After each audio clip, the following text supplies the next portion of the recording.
Hi, my name is Jasmine Fuentes, and I'm here to talk about or give reasons why you should adopt a child or even just foster one. So imagine the amount of good that you would be doing if you were to adopt a child or even just foster them for a while. Okay, so being able to care for a child is the single most important thing to do, even if the child isn't yours. So now that takes me to my three main points that I will be talking about. The first main point is the requirements for adoption. The second main point is the requirements for fostering. And then the last main point is the difference between both fostering and adopting and the good that comes out of that. Okay, so now that takes me to my first main point, the requirements for adoption. So of course you would have to be 21 years old or older, having a healthy life, passing a criminal background check, and being able to financially provide for the child. And then now that we talked about the requirements for adoption, we're going to talk about the requirements for fostering.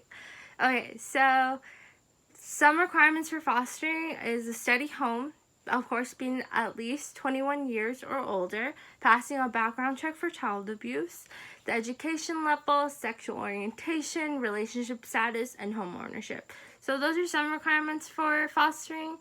And as you could tell, a lot of the requirements are sort of different and some of them are kind of the same. Okay, so now we are going to talk about the difference between adopting and fostering and then the good that they do. Okay, so many people get confused with the words adoption and fostering. So adoption is a legal process. So all parental rights get transferred to you when you adopt a child. Fostering is kind of different. You don't have any parental rights when you foster a child. Okay, so the good that comes out of fostering or even adopting. So you have women out there that aren't able to have kids. So you adopt a child and you give the child that steady, loving home that they need. And you also have a woman that isn't able to have kids have a child. So being able to adopt or foster, it gives them a sense of family and a sense of love.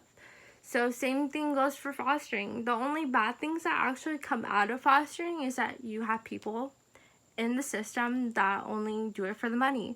For example, if I were to foster 6 children, I get a specific amount of money for each child, and more if the child has special needs. So technically, each kid is worth a specific amount of money, which is one of the main bad parts about fostering is that you don't really know who's in it for the money or who's in it to actually help and care for a child. Okay, so now that leads me to my conclusion. So I hope you learned a little bit about fostering and adopting and why you should do it. So I'm going to go back to my 3 main points, which were the requirements for adoption, the requirements for fostering, and the good that comes out of both, and then the difference between both of them. Because a lot of people get mixed up between fostering and adopting. Okay, so like I said in the beginning, being able to care for a child is the single most important thing, even if the child's not yours. So maybe think about the good that you would be doing when you consider adoption and fostering a child. Fostering and adoption might just be the only thing that will make your life complete.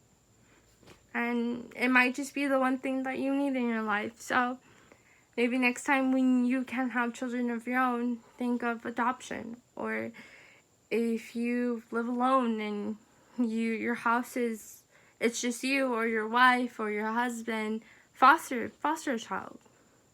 Give them the love that they need. And then that's the end of my persuasive speech.